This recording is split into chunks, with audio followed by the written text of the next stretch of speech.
Hey guys, welcome back to Bad Luck Garage and to round 2 of this Corvette Nitrous fiasco here.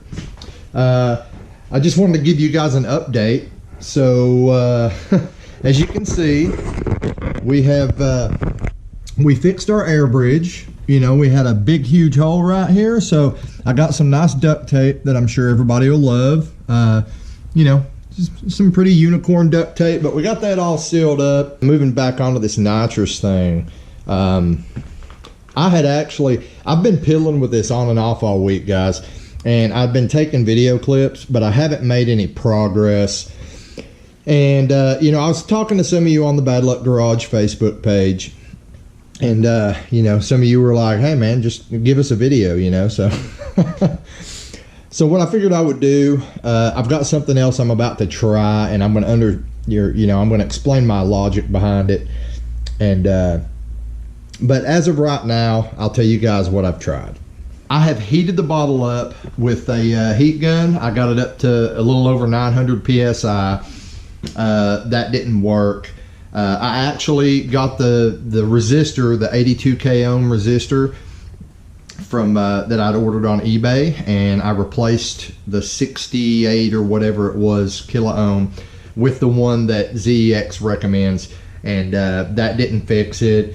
I pulled out the bottle, weighed it to make sure there's still nitrous in it. Yes, there's still a little over 4 pounds in it, so that's not the issue. I thought maybe I had too much timing in it. So guys, I pulled a buttload of timing out. It had no effect whatsoever. I also went back to the stock tune before I had put all the timing in and tried to pull 4 degrees from that.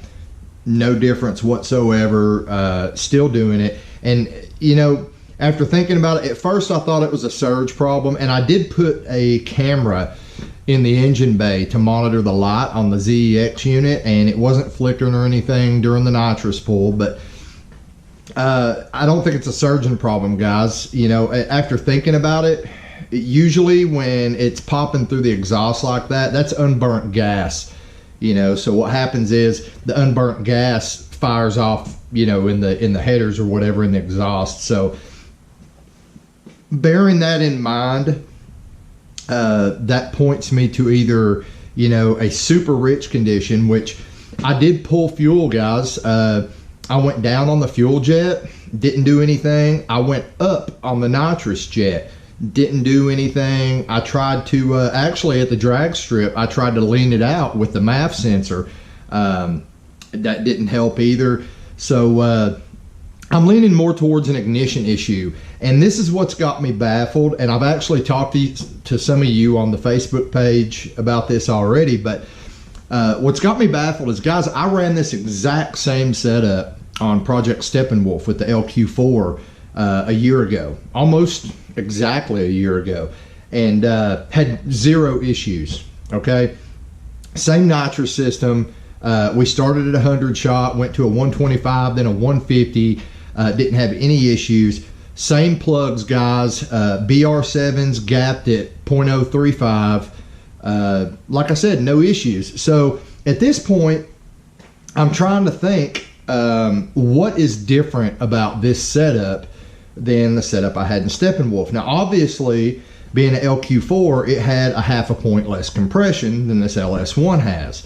But I don't think that's a big enough, you know, I don't think that's making the difference here. The only other thing between the setups that I can really think of, and some of you actually pointed this out and suggested this, is the coils, guys.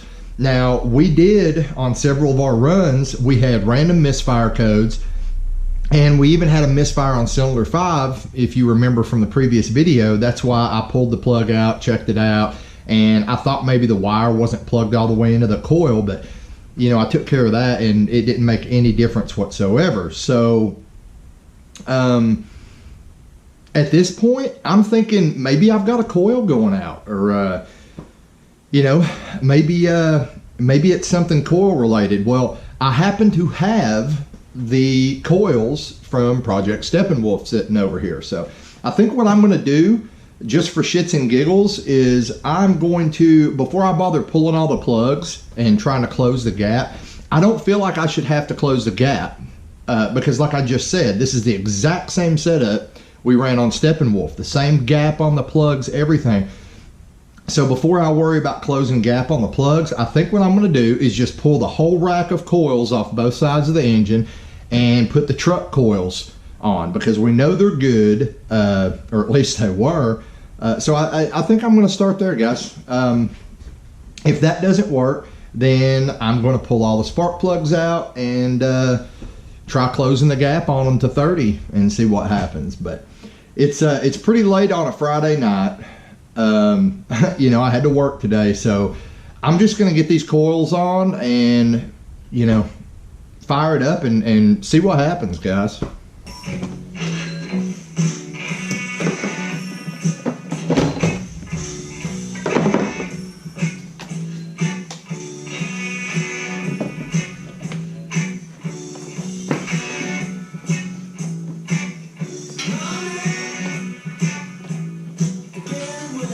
Okay, guys, want to see how easy it is to overlook something even when you're in a motor like 100 times? Guys, this, all right, fuck it. I don't hide anything from you guys, so I'm just going to let you in on this little dumbass moment. All right, well, here's the deal, guys. Number 4, okay?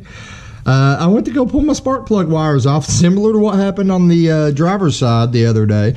I went to pull my spark plug wires off, unhook them from the coils, because like I just said, I was going to change this whole rack of coils with the truck coils. Well, I get to number 4 and pull it off, and guys, it was just dangling on the spark plug. So at this point, I'm thinking I'm just like chasing my tail for no reason. Like, I seriously need to just do like a general fucking maintenance check, guys. This is ridiculous.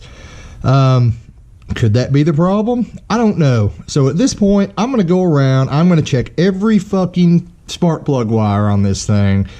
And then I'm going to take it down the road and do a nitrous hit.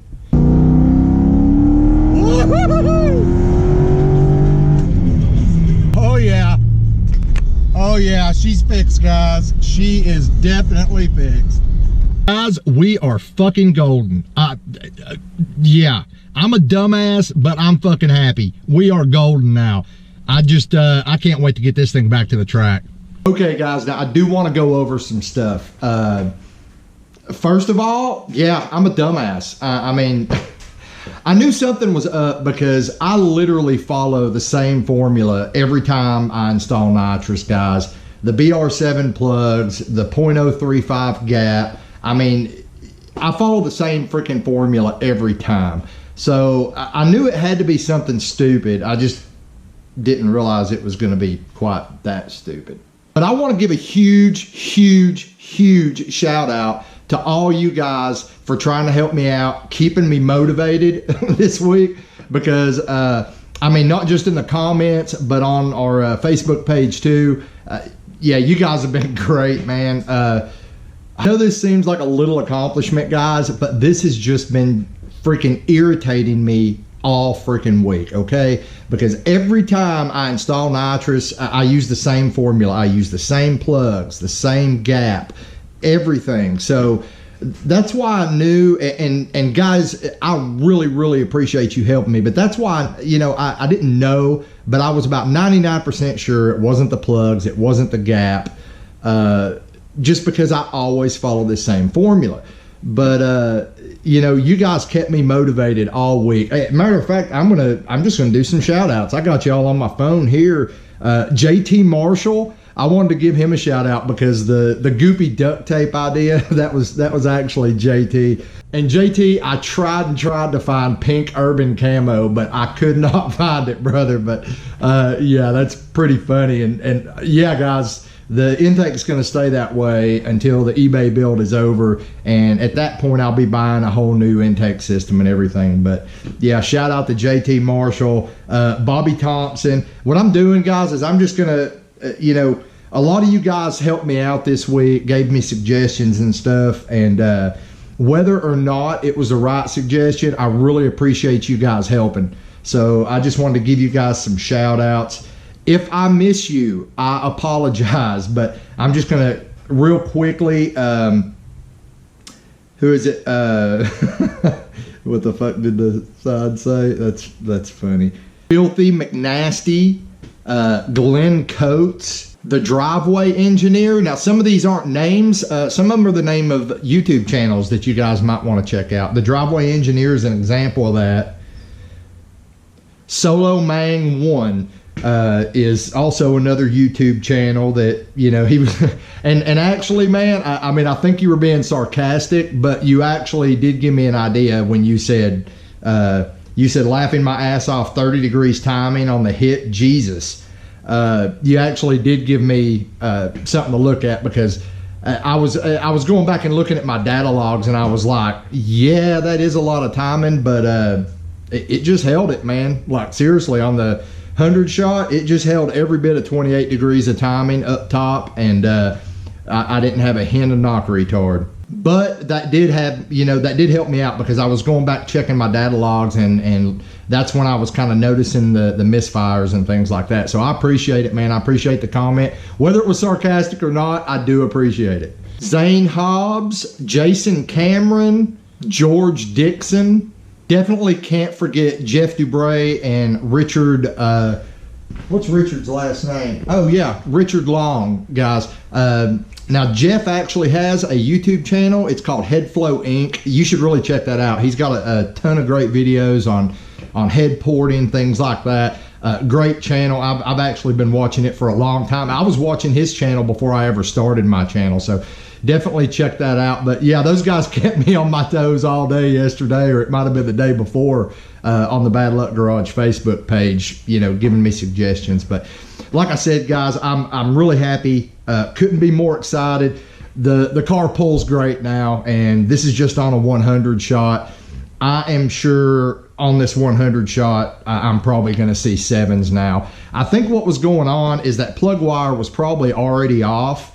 Like, it was just hanging on the plug, guys, so it was probably jumping the gap, and I had a hot enough spark NA, but when I was throwing the nitrous and the extra fuel in there, it just wasn't hot enough, and that's when it was misfiring. So guys, sometimes it's the simple things, guys, and you know, like I always say, I don't hide anything from you guys. I'm not even gonna lie, I really thought about shutting the camera off, fixing that, and just being like, don't know what it was, guys, because I felt like such a dumbass.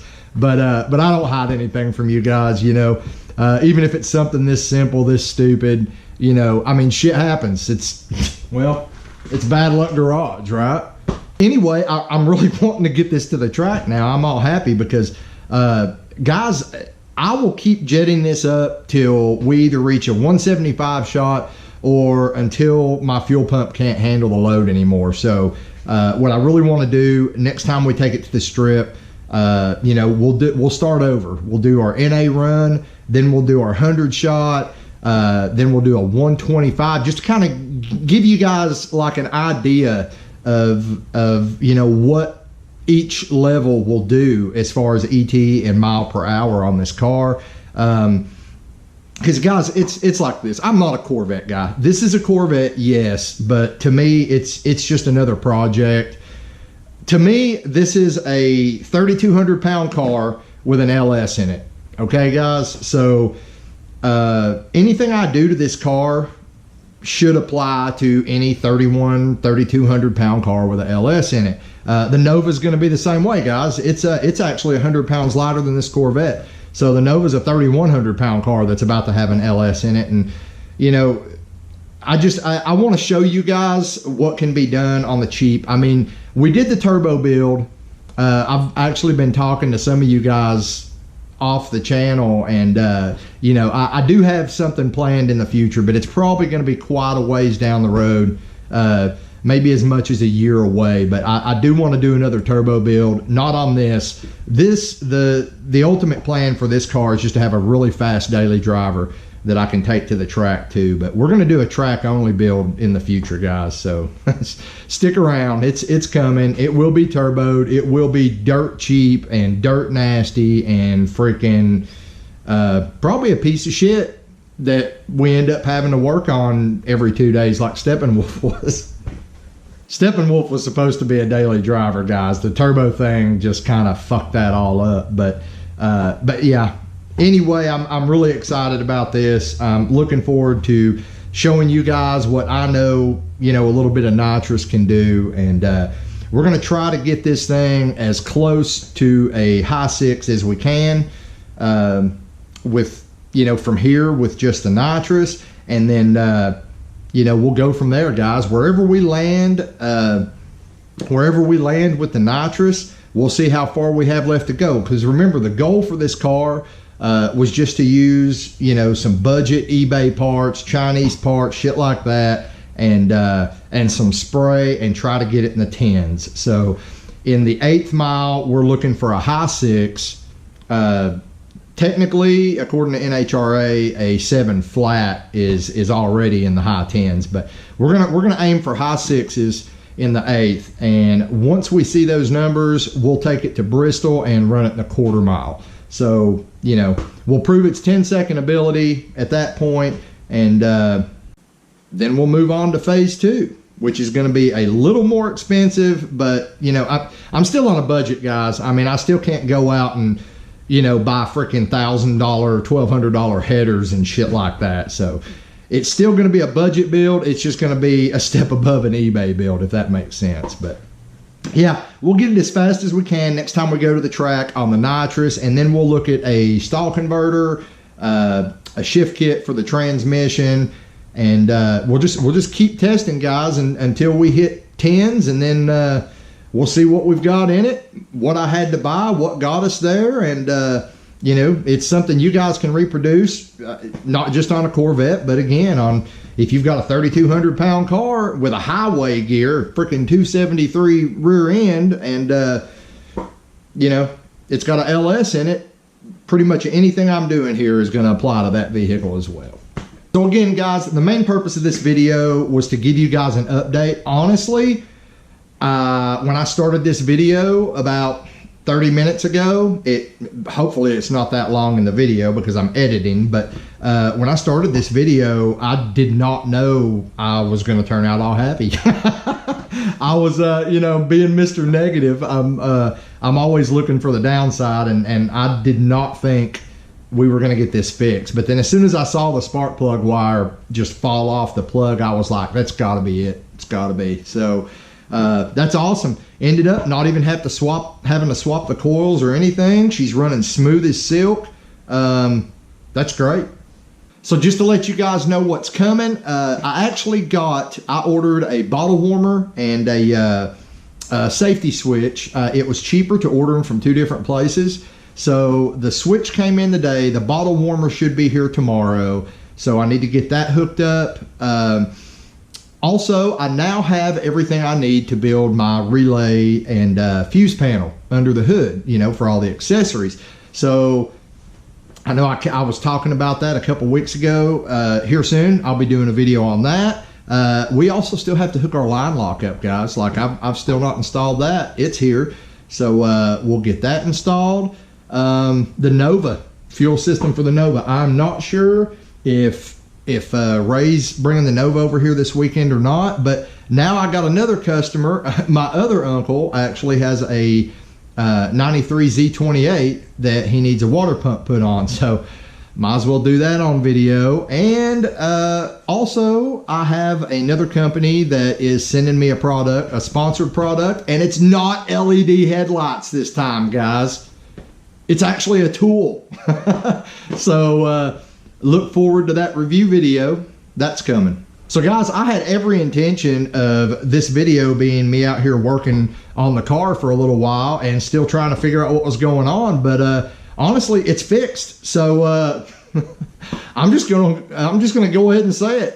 If you like this video, don't forget to subscribe, click the thumbs up button, share it with a friend, get out in the garage, get something done, and I will see you next time here on Bad Luck Garage.